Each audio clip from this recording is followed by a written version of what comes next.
We made night camp on June 8th in very blowing weather, but at sunrise the wind did abate something of its violence, and we proceeded to the northwards, 9 miles, following the passage of the river.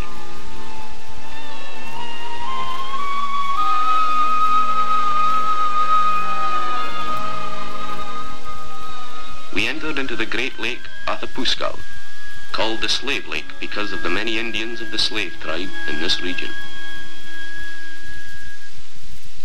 Thus wrote young Alexander Mackenzie in the year 1789, a veteran fur trader of 26, the second white man ever to see Great Slave Lake. 18 years before, Samuel Hearne had made a journey to the Northern Ocean and told of the great lake into which are emptied the waters of innumerable rivers, the Yellowknife, the hoarfrost, the snowdrift, the snare, the buffalo, the Aylmer, the hay, and the turbulent slave, all pouring down into 10,000 square miles of water. Eastwards, barren and forbidding, the Precambrian rock of the Canadian Shield stretches unbroken to the Arctic and Atlantic.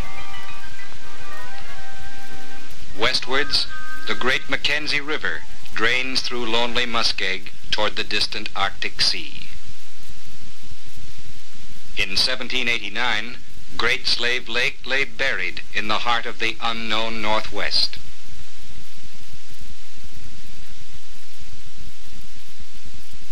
Today, the northward advance of modern civilization has brought the new Mackenzie Highway right up to its very shore, to Hay River, the first town in the Northwest Territories to be permanently connected by road to the world outside.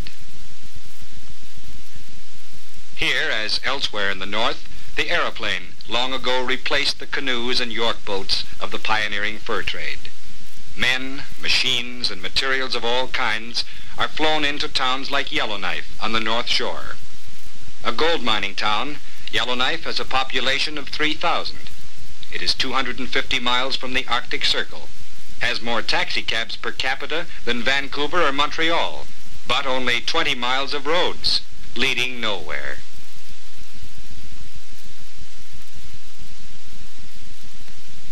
But the wealth of this northern world is not to be found on land alone.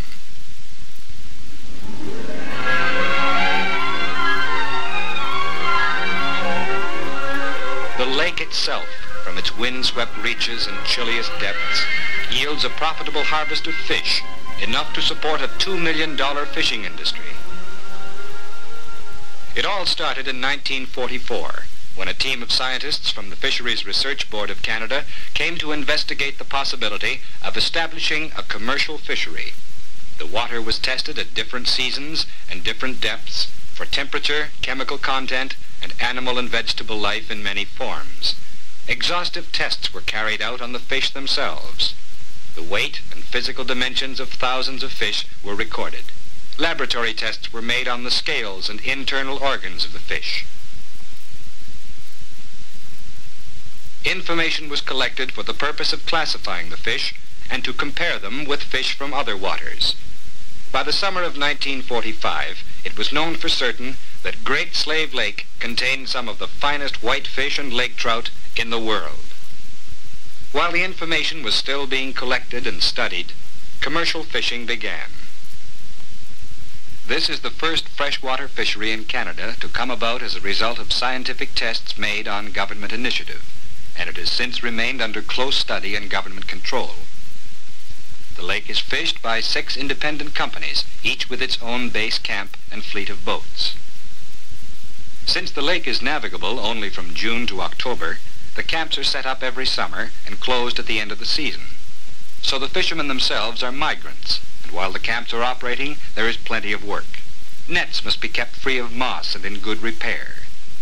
But the most important task of all is the daily trip to the fishing grounds.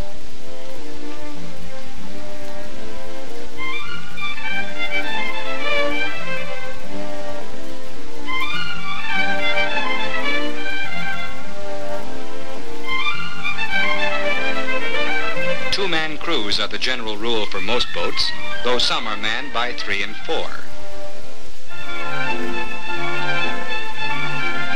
Every crew uses personal marker flags to identify its nets.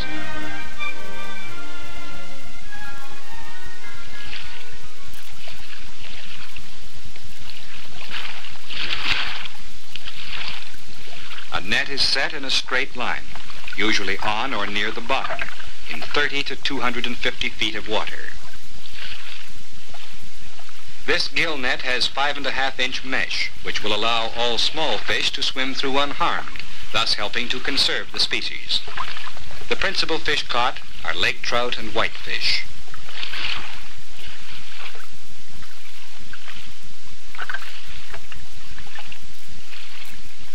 Occasionally, as many as 200 fish are hauled aboard in one net. 2 to 3 pounds is about the average size for whitefish. The lake trout average about 10 pounds. The biggest lake trout on record for these waters weighed over 60 pounds.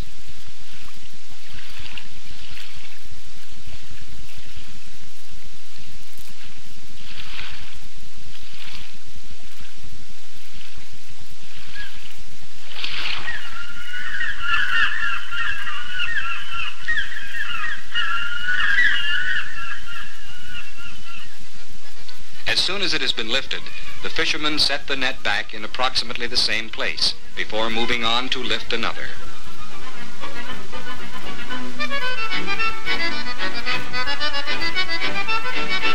Each fisherman is licensed to operate 10 nets, which often are set as much as half a day's run from the camp. As a result, some boats may be gone from camp almost from one day's end to the next. When they return, it may be any time of the day or night. For this is a pioneer industry. Those who take part in it live like all fishermen in the tradition of adventure.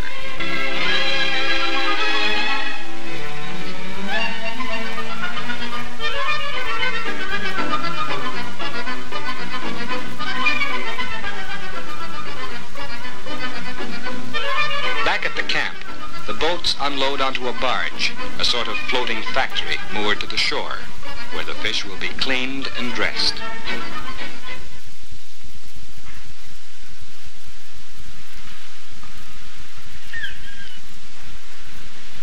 The lake trout and whitefish are sorted into separate boxes as they come out of the ice-packed hold. They have been packed in ice since the moment they were taken from the water.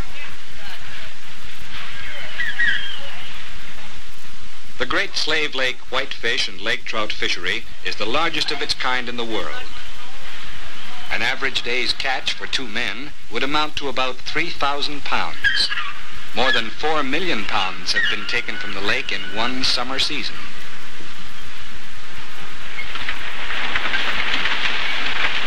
As soon as they have been cleaned, the fish are once more packed in ice, this time in shipping boxes, in preparation for a journey that may take them across the continent of North America. The journey begins as the boxes are lowered into the refrigerated hold of a freighter that will carry them 100 or more miles across the lake. An all-night voyage over a lake bigger and more treacherous than Lake Erie, and in some places deeper than Lake Superior.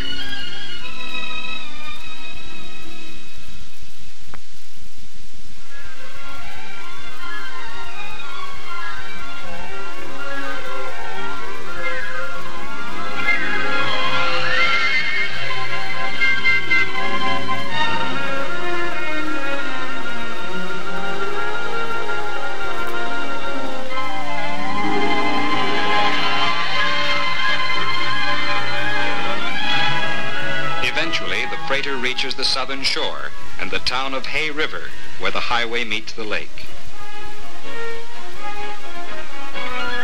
Here the boxes of ice-packed fish start on the second stage of their journey. They are now loaded from the freighter into refrigerator trucks.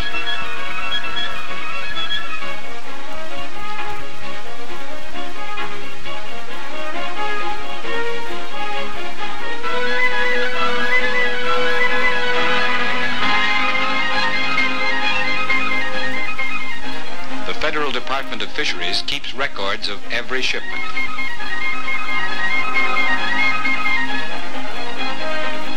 Off down the Mackenzie Highway, the fish of Great Slave Lake still have 3,000 miles to go. Soon they will be gracing the menus of some of the smartest and most expensive restaurants in the East.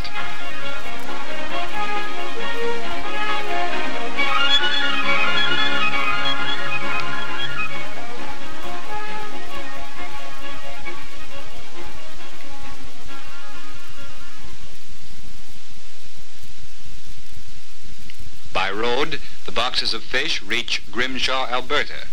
By train, they cross the continent to Chicago, Detroit, and New York, over 3,000 miles from the chill waters of the Great Slave.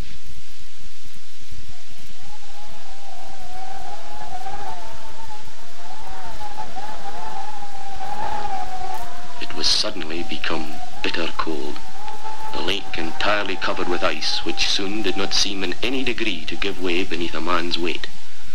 The snow and icy wind greatly persecuted us, and the men and Indians were much fatigued. By November, the clear blue summer skies are forgotten in the darkening north. The months of the Indian calendar pass from the hoarfrost moon to the whirlwind moon, and on to the extreme cold moon. The ptarmigan wears a new camouflage.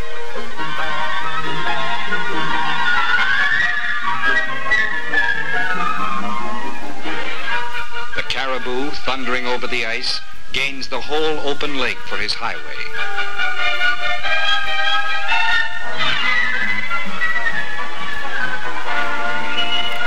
Men, too, find a new freedom and a new mobility.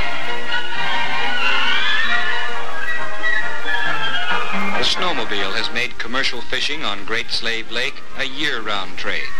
It is equally at home on land and on the frozen lake. Use of the snowmobile and a thorough knowledge of the geography of the lake enables the fisherman to pick a good site. First of all, a hole must be dug through the ice.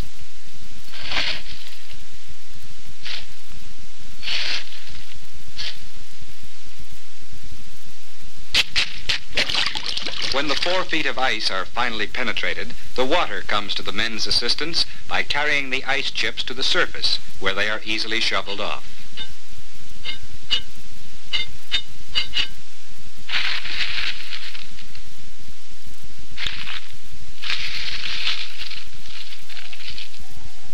The next step involves the use of the jigger.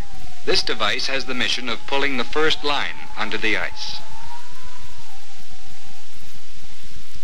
Here is how it works.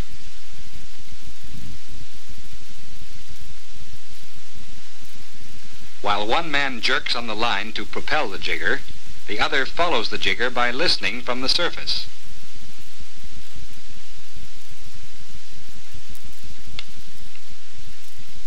When the jigger has traveled 100 yards, and the fisherman is quite sure that he knows exactly where it is, he digs a second hole through the ice and brings the jigger up. The rope remains stretched under the ice between the 2 holes. Now the net itself is pulled under by the rope.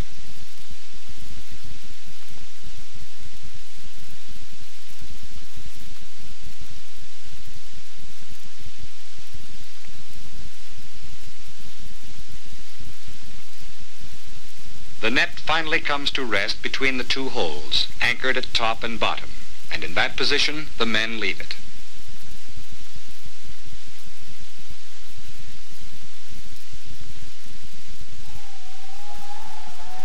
The next day, when the men come back to lift the net, the water in the hold has already frozen over to a depth of 4 or 5 inches.